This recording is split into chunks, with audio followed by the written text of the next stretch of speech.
Um, how are things? Maybe just beginning with a recap. How are you all? How has this week been for you all? What have maybe been some of the takeaways at the moment that you're sitting with? What might be some open questions that you have so that in the 2 days we have left, we are, try to address as much of what's on your mind as well. So I feel that since starting this week, it's just been a really great reminder of how in control you can be over your mindset and your emotions. And it's definitely been something that I've practiced in the past before, but haven't really focused my attention on it to this degree in a while. So I feel like this week, especially, I feel like my anxiety and my stress has been a bit heightened. That it's been a good reminder of the toolkit that I have and of the practices that are available to me and what I do have control over.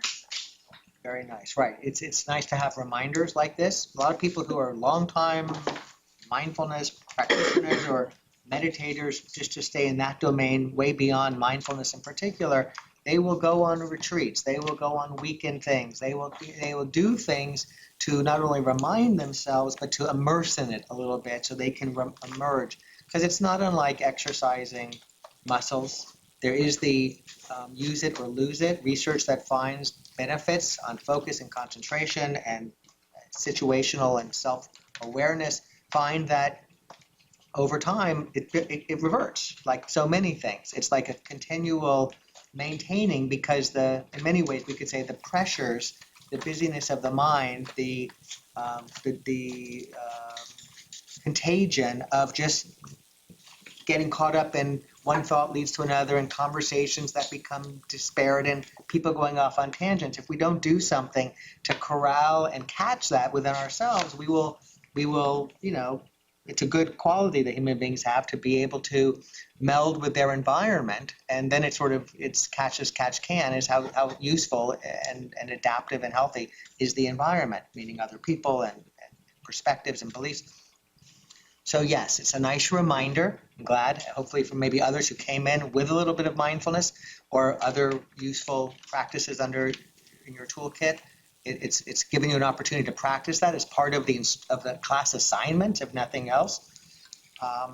And it's also a reminder that, a little bit of maintenance.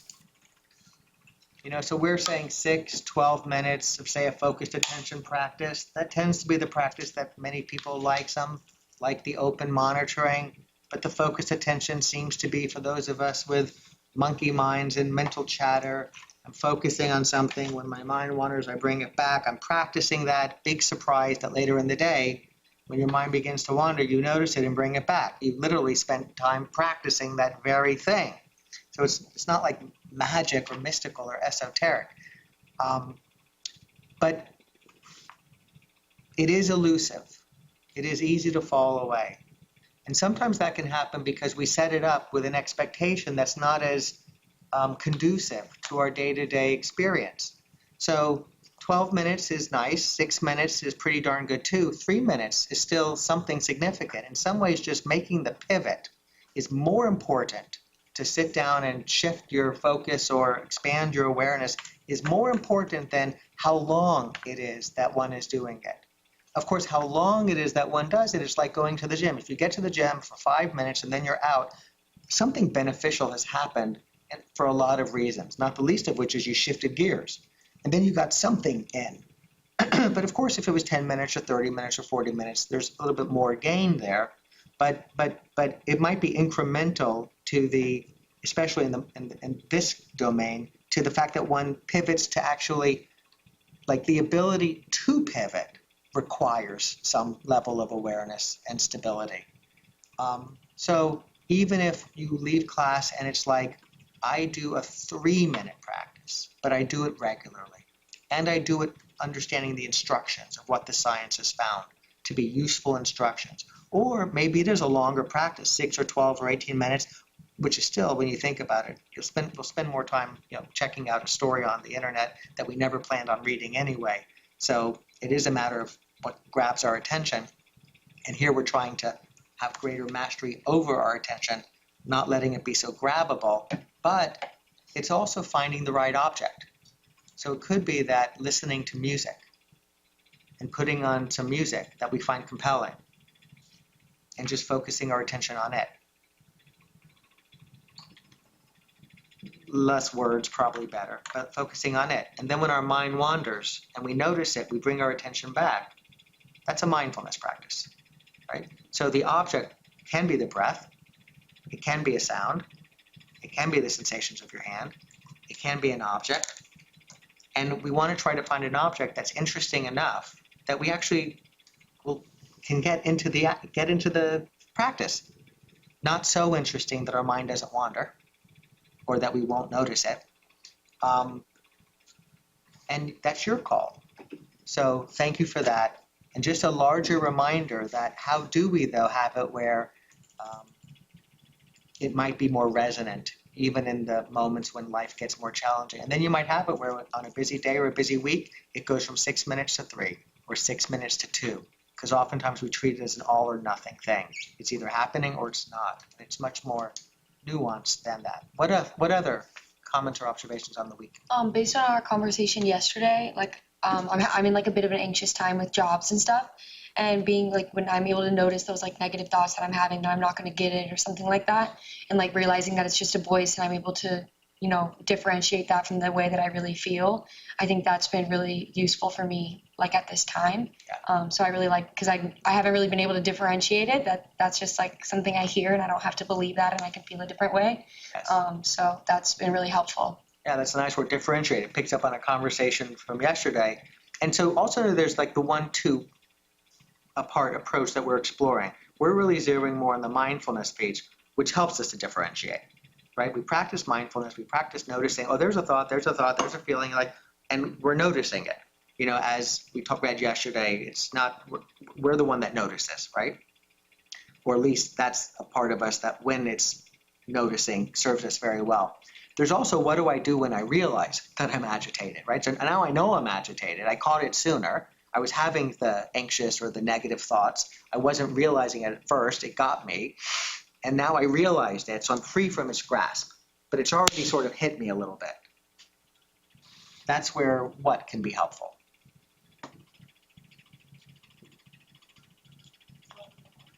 Okay, so going to the balcony can be very helpful because it allows us to stay steady as this internal agitation. As long as we're observing it, we're not fueling it. We're not continuing to engage in those thoughts or believe those thoughts. So that continues to. So yes, that's a very good that's not a mindfulness practice. That's an in the moment shift. And the more we practice mindfulness, the more we're able to realize that shift potential and to be able to do the balcony, which is like the essence of the open monitoring practice, just to observe. What else can we do that might target even more the heart rate that's moving so fast and the tension in the shoulders? That's still a residual impact of the insult. Like taking time to breathe. Yes, and right.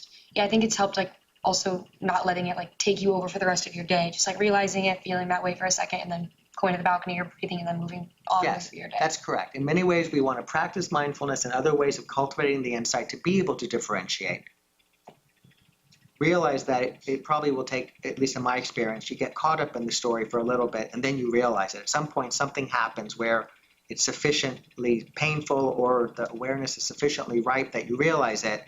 And then, just like sort of, if you're walking outside in your backyard and you see a snake, you just like, oh my God, your heart rate goes up. You're like, everything happens as we read even about William James and the ways that, we feel first and then we, that's a good survival mechanism to realize that. But then if a moment later you're like, oh, it's a garden hose, you're still feeling it. So it's not like the knowing, the differentiating of what's real versus what was imagined leaves us better able to just get back on track and whatever, let alone if we look again and go, oh no, I was wrong, it is or snake.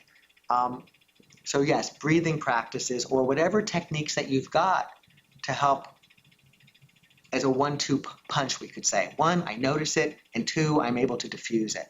What were you going to suggest? Similarly, the physiological side. Yeah, that's a great example. So find the ones that resonate with you. There's thousands of them. Find the ones that resonate with you and have it in your toolkit as well. Any comment on that, or anything else that we've noticed? First, any comments on that? Oh, I really liked the article yesterday about your internal monologue and how like it's not you. I found that to be like really sobering, and it like stuck with me through the rest of the day because I was noticing myself like I like tripped on the bricks and I was like, that was okay, no one saw it, right in my head, and then I was like, why am I saying that? So I'm catching myself now doing these things. It's like pointless. So that was a unique one because I feel like I've been practicing the awareness recently for my other class with you, and that's been like really helpful as someone who's a very stressful role like at this law school. I'm always on go go go and I can't breathe ever, and now I'm breathing for the first time. But that was the first time I ever saw something like that, so I think that was a big discovery for me. Well, so that is huge, and it's a great example. It's a beautiful example because it's so clean. Everything's fine. You trip, and then you say to yourself, "It's okay, no one saw," and that's what we normally just do. And then it's like, oh, and then we just continue on, and we're not aware that we had that thought, right? We just have the thought, and we just carry on. Now you're aware of the thought. So first of all, the thought is sort of a relaxation technique, right? If we think about why would we have the thought?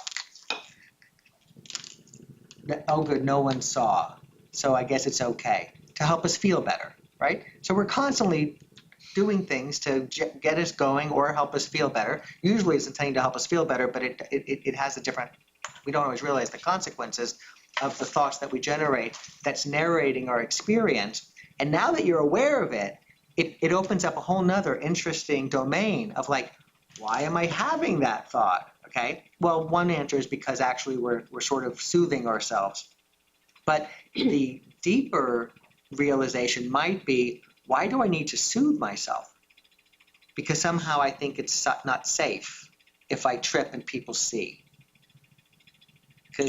And that's something that's worth investigating. That's interesting. I don't want people to think something of me, right? Whatever that might be. So there's many avenues of insight that it opens up, not the least of which is sometimes it's like, oh, what if the thought had been, I'm such a klutz. I can't believe I did that. What is wrong with me? Let's say that was the thought we had.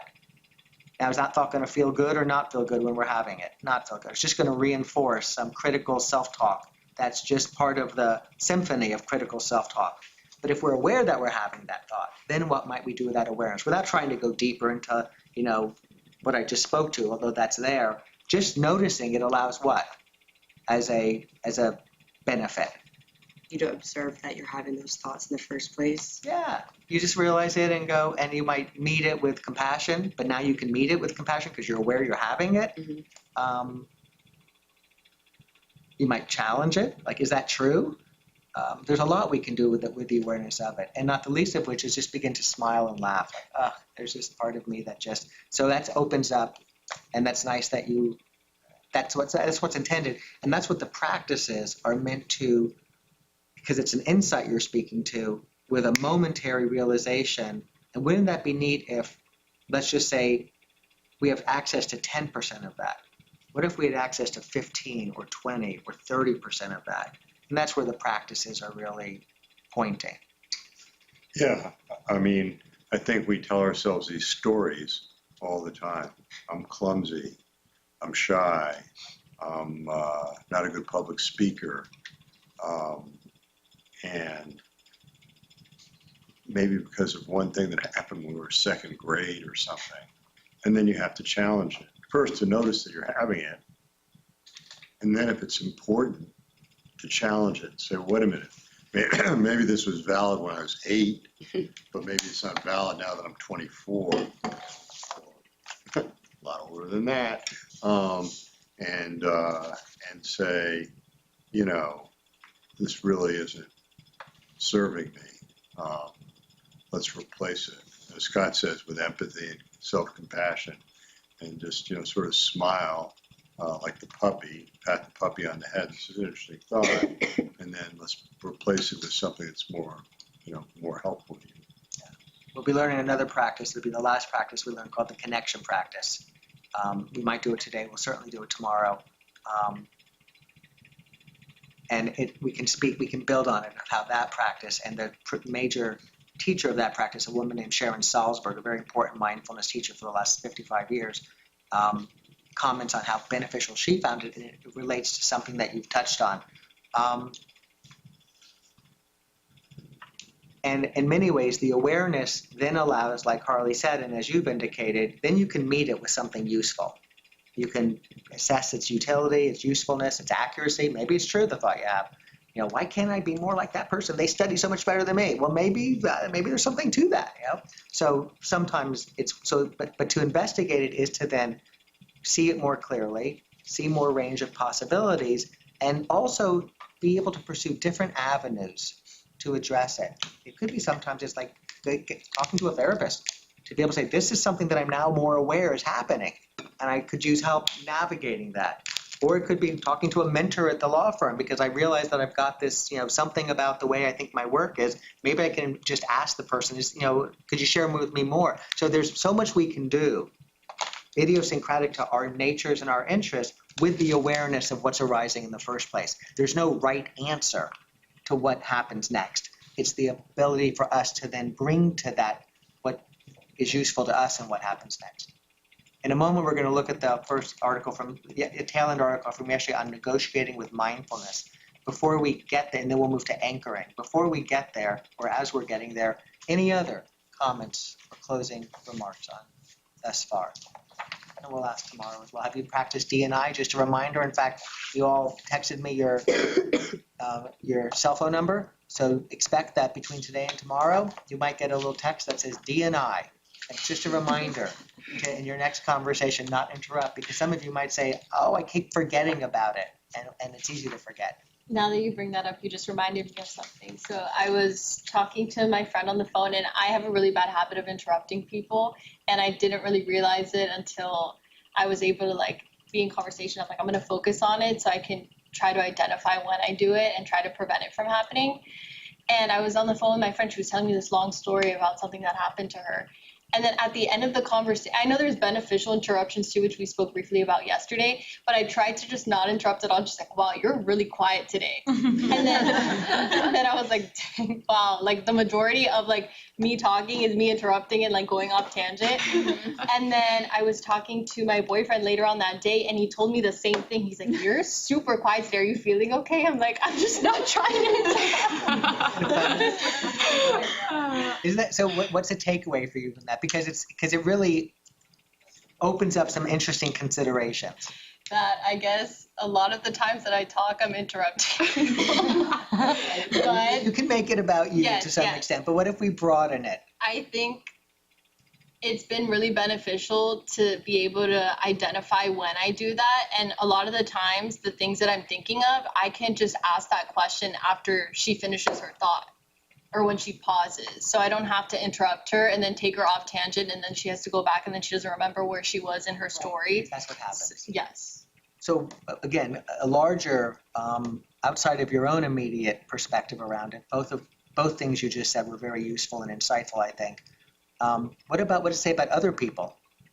And what we're just sort of the environment in which we tend to operate as it relates to conversations. May I pivot over here? Yeah. Yes. I think other people are kind of depending on our interruptions more than anything, or just live with them. So it kind of becomes our second nature. And we learn people's personalities through interruptions, if that makes sense. I think that's true. I think a couple of things are true. First of all, people interrupt so much that we're used to it. And second, I think it was a day or so ago we were talking about, the interruption that maybe isn't even an interruption, but just sort of an encouragement.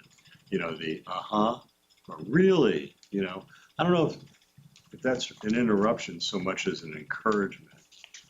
And, because when I don't do that, are you listening?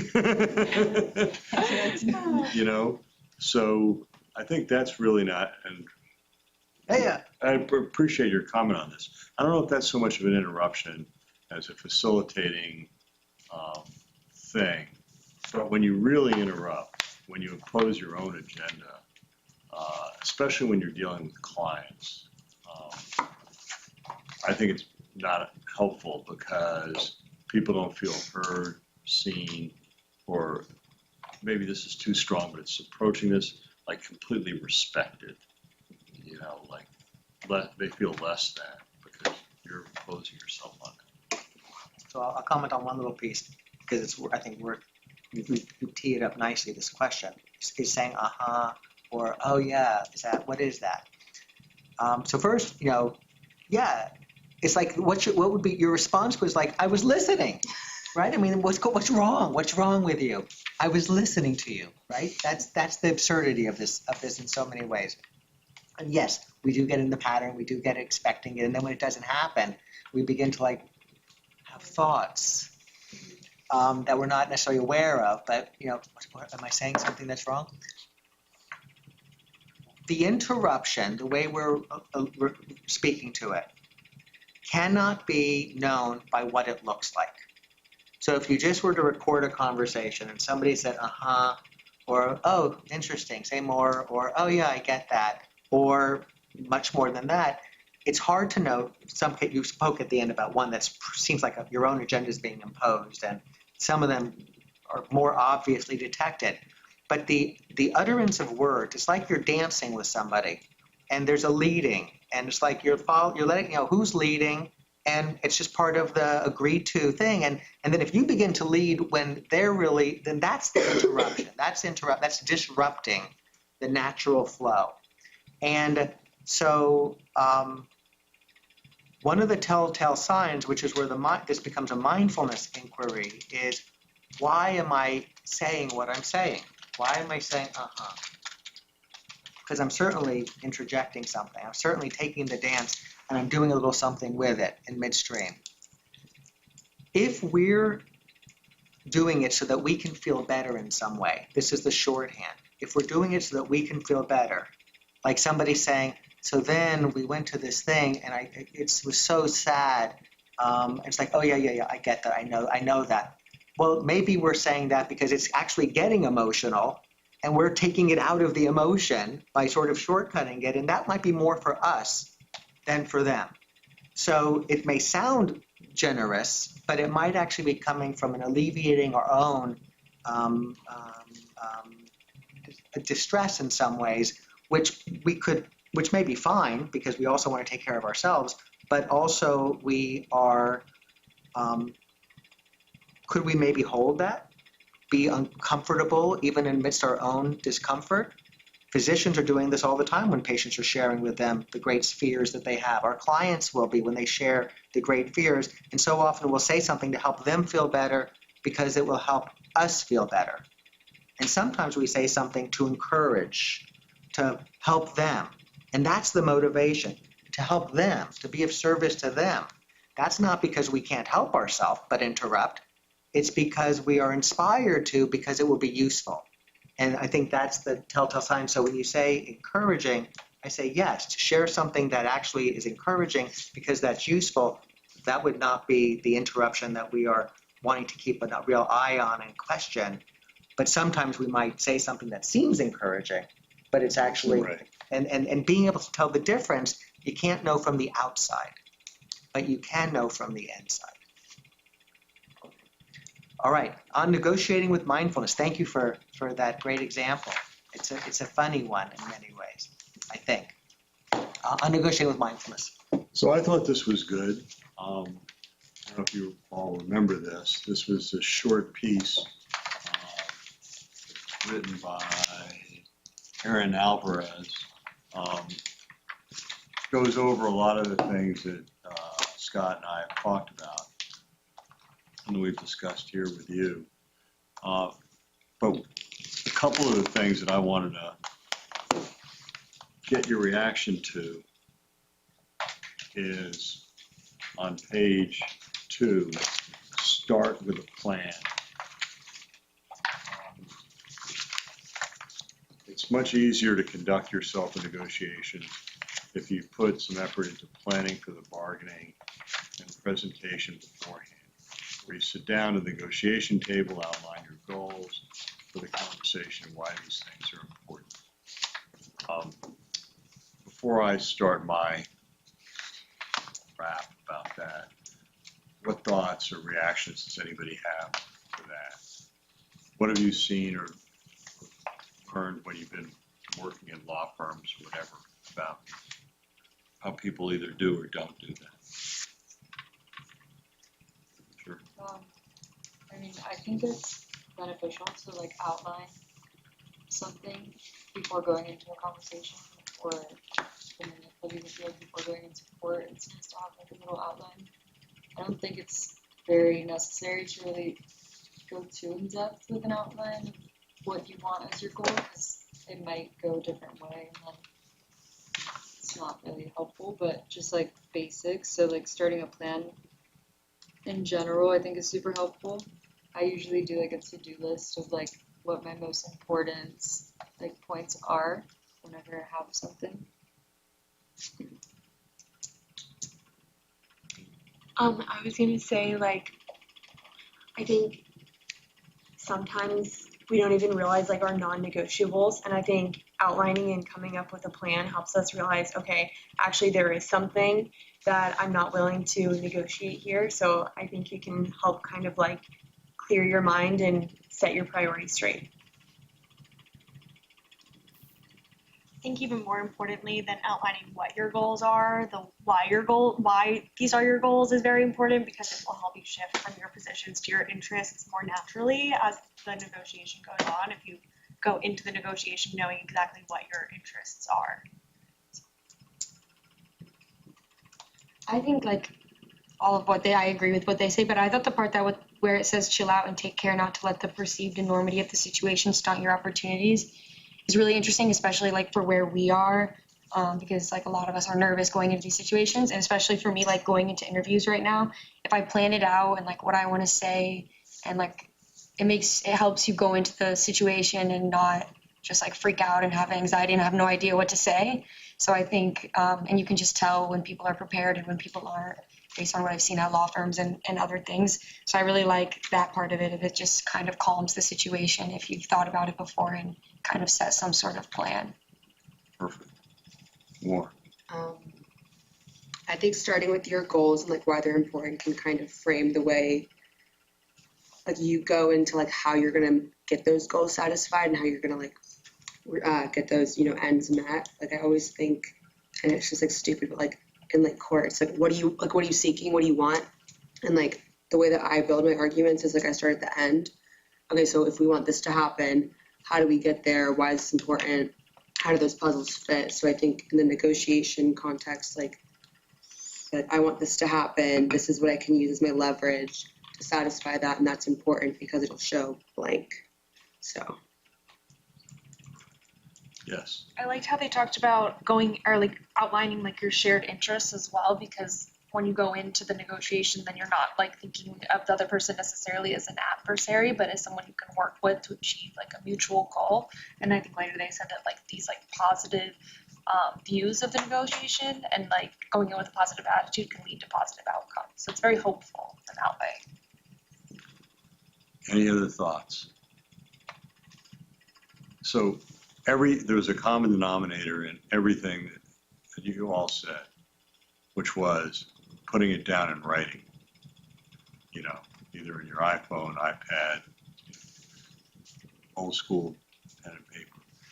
And I want to talk about that for a moment, because that is so critical. Almost, I see this all the time in my own law firm and, and others. It drives me nuts. People will go into a pretty important situation, a negotiation with an adversary about a discovery dispute or something more significant than that, and they will it'll be them and their iPhone, and there's nothing in front of them. And they're just going to start talking. And I'm like, if I had any hair left, I'd tear it out. Because why? I mean, and this is something they may have stressed over and thought about for a couple of hours, and after it's over, they're going to wonder why it didn't go perfectly, and they're going to be more stressed about it. And one of my great friends and mentors, Marty Steinberg, would walk around with his associate. They love him. He'd say, why aren't you writing this down? Why aren't you writing this down? And there's so much value just in writing it down, because writing it down makes you plan out what you want and a realistic way of getting there. And, you know, she basically says that it's much easier to conduct yourself in negotiations if you put yourself some effort into planning for it, outline your goals and how you're going to get there. And I couldn't agree with this more. All of the things we've talked about, the things we're going to talk about, anchoring and so forth, are very important. But just the act of figuring out what are my goals, how real, you know, what is the other side likely going to say, how am I going to get there, putting it down, because that'll make you critically evaluate it. And I think to your point, at least for me personally, when I draft an outline and I'm really knowledgeable on the information that I'm going to present when I'm public speaking, I feel more confident and I feel less nervous and anxious when I go up because I feel more prepared. And I think like taking the time to prepare and write an outline and put everything down on paper really like reduces the feelings of anxiety. Beautiful. And I was exactly the same. I mean, I was so competitive and so anxious. To use the phrase of the day, a little stress ball. And the way I got over that was I prepared. And how did I do that? I would just write it out, then I'd critically evaluate what I wrote out, then I'd edit it a little bit.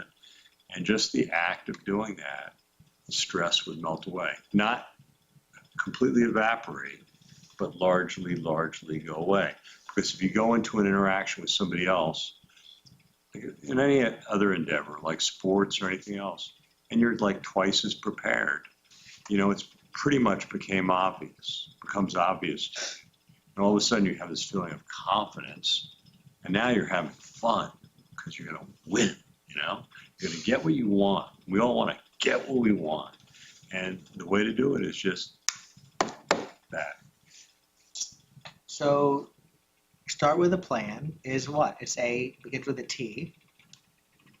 It's not unlike going from positions to interest. It's not unlike the core concerns. It's not unlike asking open-ended questions, although it's different. It's in a different room, but it's very similar in that it is just another effective Translation. tool or technique. Right? Now, there are some people, and maybe you know them, they wing it.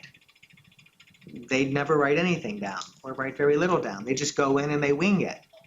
And then there are other people that can't stop writing it down. And to your point, if there's a point to stop, they just keep writing. And then they go in with this much, even though it's a 10-minute conversation. And then the wingers have some charm to them because they're spontaneous and fluid and it's personal. But the substance and or remembering to say or do things might completely fall away. And to some extent probably will. And for those who keep writing everything down, they're so scripted that there's not a lot of room for maneuvering and or they're flummoxed, etc. So we could say these are extreme personality types. The winger and the one who, and in many ways, both of them might be motivated paradoxically by the same anxiety. This one gets so anxious with the idea of writing anything down, it just creates such anxiety that they just want to go in and wing it.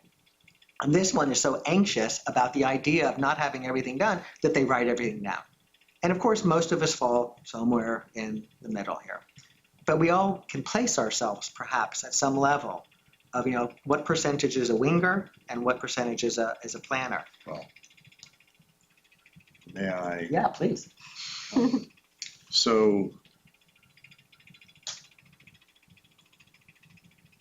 I think, and you see this in music, you see this in acting, you see this in other fields of endeavor. When you prepare your butt off,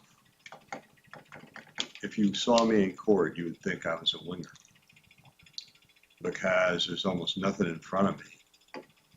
And I look very spontaneous. You never see me read a note. So I look like a winger. But I'm not a winger. I'm an anxious stress baller that has written all this stuff down and gone over it 3 times and rehearsed it so that I can look like a winger. Yes, and this is such a funny conversation. And so we're somewhere in the middle. That enables you to be creative. And so what is the efficient, optimal amount of planning that allows us to be comfortable and spontaneous? Right? This is what we're looking for. And part of the mindfulness invitation, and there's many other invitations to explore this, is to notice when we are anxiously sitting down to write something down and then are frustrated and anxious and we don't stick with it. And to be able to down-regulate that agitation so we might have a little more staying power to do the technique, the tool that we know would be useful. And when we find that we're like, okay, we're doing the thing in a half hour, maybe it's time to stop your writing everything down. You've been writing things down for 3 days. To be able to notice that, yeah, but what if I forget something? To notice that and to be able to down-regulate that. So I agree completely. We're looking for that optimal for ourselves and trying to just move in that direction. I think if you're going to err on the side of taking more time to plan. So if one's going to err, I think that's useful. And you know, part of it's trial and error and, you know, experience. You get to the point where you realize, okay, enough's enough. You know, this is enough preparation, and now it's just, you know, not helpful. Right, and different kinds of contexts call for different levels of preparation based on what's at play. So who raise your hand if we were to say 50% winger, 50% planner, and are you a 50% or more winger? So are you one who tends to be a little bit more comfortable winging it, prepared though you may be? Okay, so there's a handful of us. And then raise your hand if you tend to be more of a, no, I can wing it a little bit, but I much prefer to, right, okay. And so, if you're a winger, have you ever had it where sometimes you wish you had done a little more planning, just a little bit more? And if you're a planner, have you sometimes wished that maybe you weren't as stuck to the script or had spent a little more time? Right, so this is the mindfulness opportunity, right? These are gifts in both respect. And to notice so that we can navigate to a more useful spot. Okay, very nice. Anchoring. What is the lesson of anchoring? Because anchoring is another technique, in this case, a true mindful negotiation technique. But like all of these techniques, there's knowing it, and then there's implementing it. By the way, another reason to write things down, you may remember from the science piece that we read at the end of the first day, or it was end of the first day's reading, the mindfulness practice is helpful as it relates to measures of attention and also what? Does anybody remember? Attention and the initials are WM. Working Memory. So you go in with a plan. And if it's all in your head and you haven't reinforced it enough, and then the going gets tough, when things get stressful, working memory begins to get compromised. And so what to have written and what to have in one's mind, and to know the kinds of things that can compromise what we leave in our mind. What is anchoring? And why is it useful? Yeah, Joey. Anchoring is when someone lays out they call it zone of possible agreement, or just throws out a number, and it sets the parameters for the negotiation that's about to happen. Okay, so are you saying every time a negotiation begins and somebody comes out with a number that's within the zone of possible agreement, they've anchored, that is utilizing anchoring as a technique? I guess so. I personally think anchoring is a highly ineffective technique in most negotiations.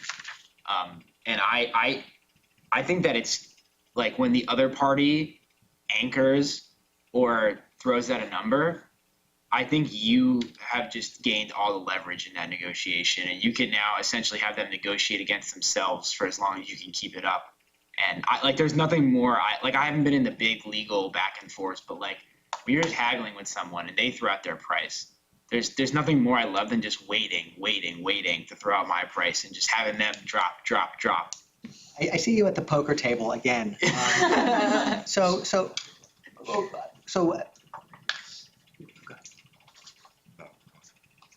I'm just interested, what do you make of the research on anchoring? The roulette, what do you make about this idea that there is a psychological phenomena that is beneath the conscious awareness? I think that people come into negotiations too eager to make a deal. And that's why I think that the research shows that the anchoring can be an effective technique. Because if you walk into a negotiation, you're set on getting a deal, and the other party throws out this zone, which might not be acceptable to you, you might choose making a deal over whatever your acceptable rate is. So let's be clear on terms, though. The ZOPA, the zone of possible agreement, is in fact, by definition, the range with which both people would agree. Okay, so that's the zone of possible. There is this zone of possible agreement. Technically, both could agree within that. The anchor is throwing out a number that may be in the zone of possible agreement where it's most effective, but towards the end that significantly is the direction you want to go, but it's in the zone of possible agreement, so it's not like you're trying to buy a car and you say, I'll buy it for a penny. That's outside the zone of possible agreement. It's going to be a useless anchor in all likelihood. And the research on anchoring, as a reminder, would be something like people spin a roulette wheel in a psychology study or in a real world application in some respect, and the number lands on, if it lands on a 10, for example, and they're asked to now predict how many countries in the world fall into this category, and other people, they spin the wheel and it's sort of manipulated to fall into like an 80, a higher number.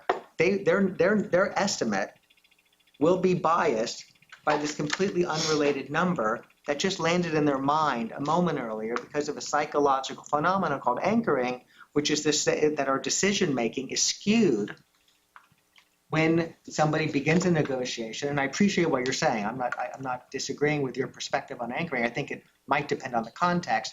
But when somebody says, how much do you want to pay for, you go into the car place and the car is $35,000, and you walk in and say, look, I only have is $20,000 max. That psychologically, if that's that's going to affect the way the car person gears up to try to make that sale, knowing what their zone of possible agreement is. So speak to it again, but with some parameters around that. Okay. So yeah, I think anchoring could be more effective when the anchor falls within the zone of possible agreement. Yes. If you're anchoring outside the zone of possible agreement, you're just like wasting your time. Correct. And that's what the research finds. Please. Yeah, I mean, people do it all the time, though. You will see in commercial cases where it's usually the plaintiff, and they'll make a demand, and the demand is well outside the zone of possible agreement. And I myself have been guilty of these tactics. And why? Because I'm not saying this is right or wrong or well informed or whatever, but I'll give you the rationale why people do it. It's because it gives the other side leeway to say, oh my God, they asked for $8 million and we settled it for 1.75. So it enables them to declare victory, even though you've gotten, close to what you wanted. It's so much less than what was asked for. They can, giving them cover. They can go back and they can say, we got the thing less than a third. So that's a reason why people make very high demands, even though they know that it's not going to be anywhere near it. The counterweight to that is if you are so ridiculous, it can just end things before they start. I didn't know the literature until I started teaching this course with Scott, that it was as effective, that it has as much impact as it does. But when I read the literature, started teaching this class and started thinking about it, I realized that, it has a major impact. That doesn't mean it determines what happens. It means it has an impact. Scott's example, you go into a car dealership, the price is $37,500. That has an impact. You may not pay it, but, it's going to have an impact.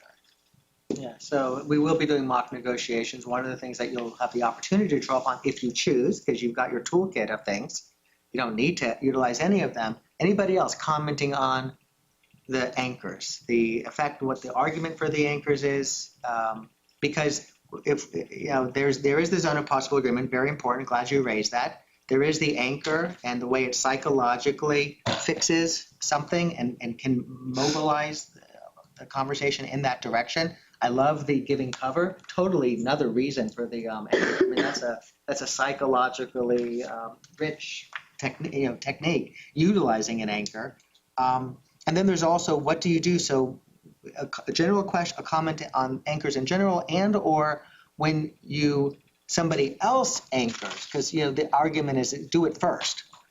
Like that's what, and there's an implicit anchor with what the car price is for sure. It's just it's just baked into the process.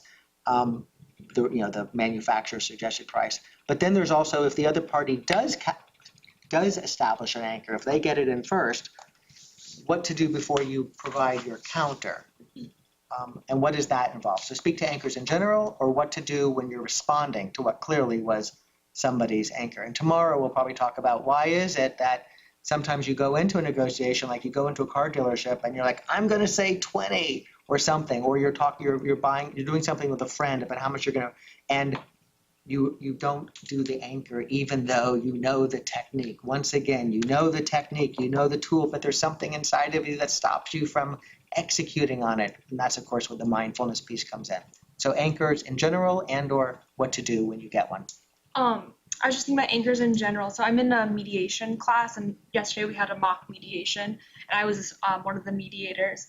And just so thinking about the importance of the knowledge of the zone of possible agreement for the parties, because the parties in our mediation, the first demand was $150,000, and then the first offer was $5,000, and they were just so incredibly disparate. So working from those two points, I think they were both outside of each other's zones. And well, there's only one zone.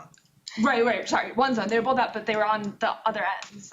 So they were both outside. And then as the mediator, trying to then use the method of kind of diffusing and trying to explain the next offer and back and forth. It was very difficult because they were coming from such different places. A couple of thoughts about this. And part of this is going to talk about the next article too. Part of it is learning to live with the discomfort of people not being happy with you, which, if you're going to be a litigator and you're going to ask for money or not pay, you have to not be a pleaser. Many of us are pleasers, people pleasers. And when somebody glares at you and says, Harley, you've got to be out of your mind. There's no way we're going to pay that, and I'm amazed that you have the chutzpah to ask for it. What is going through your head? And there's a couple of expletives put in through that. The mindfulness techniques really help, because you have to realize that this isn't personal. This isn't really about you. You have to sit with the discomfort of somebody saying, things that seem like a personal attack, but they're not really. They're talking about your number. And you have to smile sweetly and say, I agree, I'm a schmuck, but here's why we asked for $7 million. Your client did this, your client did that. And I know they're charming people, but they did this and they did that. And the jury's given, in these cases, between $5 and $12 million. So 7 seems to be pretty fair. And knowing you, Bill, and you're a fair guy, and so I'm sure you can get it because you've got that kind of credibility with your client. So see what you can do. But appreciation and status, I don't know if you noticed it in what he just spoke to. Appreciation and status crept into that response. Raise your hand if at times you found yourself to be a people pleaser. So it's nice to actually engage in behavior that brings satisfaction and joy to somebody else's life. Now, why we do that is sort of where the action is from a mindfulness perspective. Are we doing it because we're afraid of disappointing and we can't bear to disappoint someone? And so we just say yes and we please them? That's worth paying attention to. And that's baked into, I think, these kinds of negotiations. Or are we doing it because it's something that we're not afraid of anything, we're not we don't have some deep-seated thing that we're trying to feel better by pleasing them, but rather it's an offering to be kind and of service to somebody else.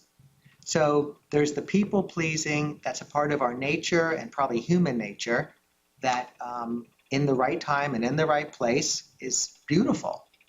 And then there's the people pleasing, like the same thing, it's the same thing about why we interrupt. On the outside, it can just look like something, but what's going on in the inside? Why are we doing it? So when somebody says, can you drive me to that thing? And you just like, we're like, I was going to work tonight. I was going to get this thing done. I was going to do my planning for tomorrow's negotiation. Yeah, sure. Okay. And it's because we are afraid of disappointing them more than it is because it's actually going to be useful. There's a lot of things we can do along the way, even if we ultimately decide to drive them, because it's more important to them that we drive them than it is to us that we, Or we're afraid of being rejected. or we're afraid of the fear of being rejected. So any comments on that? We have a few minutes left. We're going to close with a little practice. But any comments on it? Because tomorrow when we pick up with anchors and continue on, we will be talking about, like with all of these, you've got the technique. It goes back to what Leonard Riskin said very early on. He goes, you know the technique, you believe in the technique, and we've learned now a handful of techniques. Tomorrow we'll learn more with a little bit more of Chris Voss and some specific techniques as well. But then it doesn't happen. You don't do it. You forget, or you feel uncomfortable. So any closing comments on the things that we'll do that don't necessarily serve our interests, but serve other people's interests, and we sort of deep down inside are uncomfortable? It's sort of not like the conflict that we talked about yesterday a little bit, not wanting conflict. Anybody can comment on that? Because the mindfulness invitation is to learn to be more comfortable in the discomfort. It's like, oh, this is uncomfortable, but I'm okay with that. I can hold that, and then maybe I can communicate in ways that can be very effective because I can hold it. Because the not hold is to strike back or to withdraw or to break off. These are the potential consequences. Maybe I think it's sometimes hard to realize like the inner conflict because like pleasing your friend or the lawyer that's above you seems so important. So I think sometimes you push down what you really think is important. So it's hard sometimes to realize that, like the conflict. Right. And so the conflict, in some ways, it looks like it's a negotiation, isn't it? Yeah. Right? You've got a position. They've got a position. They've made their position clear to you. Power dynamics, like you spoke to, or wanting, this is what makes it interesting. So that's a very nice example. And so what are their interests? What's your interest? And sometimes before saying yes to something that isn't necessarily in your interest, you could use it as an opportunity to say, well, let's discuss this. I'd like to be helpful to you. Why is that important? Do you need me, or whatever, because I've got this thing that I'm doing and I'm anxious about it. And it's like, oh, I didn't realize you had something. And then it opens up a set of possibilities that otherwise we're reading each other's minds and we're responding to try to feel, maintain some homeostatic state of comfort. Anybody else on that? And nicely nuanced. All right, so we have a few minutes left. Let's close with the practice as we bring ourselves into a posture that's upright and stable. We lower or close our eyes, resting attention on the sensations of the body sitting as we breathe.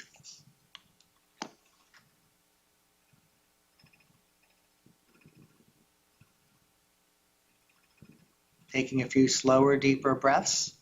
That nice reminder from the beginning of class that this can be helpful for feeling a little bit more at ease. Even if just a little bit, that can go a long way.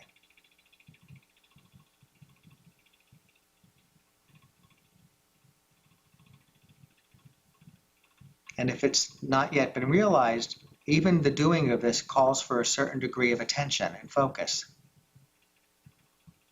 So it might be that the physiological shift that's brought about is helpful, but there's also an attentional shift that's brought about. Your attention can only be in one place at a time, and if it's on the sensations of breathing, it's not likely to be lost in thought. But this isn't a relaxation practice. If it were, we'd keep doing that. It's a mindfulness practice, and so now we become more interested, not necessarily in feeling better now, but in being aware of where our mind is, because the places it takes us, if we're not aware, can be so consequential. And so we focus our attention on an object, in this case, a different kind of, but nonetheless an anchor for our attention, which means to feel the breath, to sense the breath as it flows. As Paul Singerman says in his article, it's data. This is data. We're gathering data. There's lots of data to gather. In a negotiation, there's the data of what the other person is saying and their nonverbal cues, etc. We want to gather that. Situational awareness allows that. And our own internal data, thoughts, feelings, sensations. And then when the mind wanders, so you have 30 seconds to see if you can notice your mind wandering. Even a story you're telling yourself about this would be mind wandering, because the task at hand is to focus on the sensations of breathing. So anything else is a departure.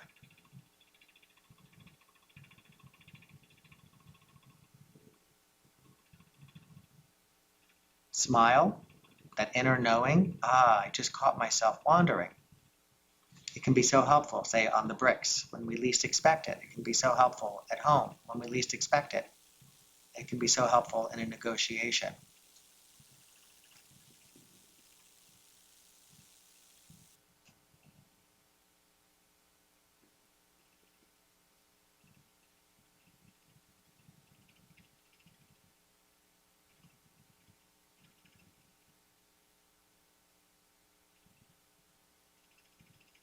Aware of the body sitting and the breath flowing through the body. And when you're ready in the next moment or two, with an awareness of doing so, lifting the gaze, opening the eyes. Very nice, robust conversation today. Thank you all very, very much for that.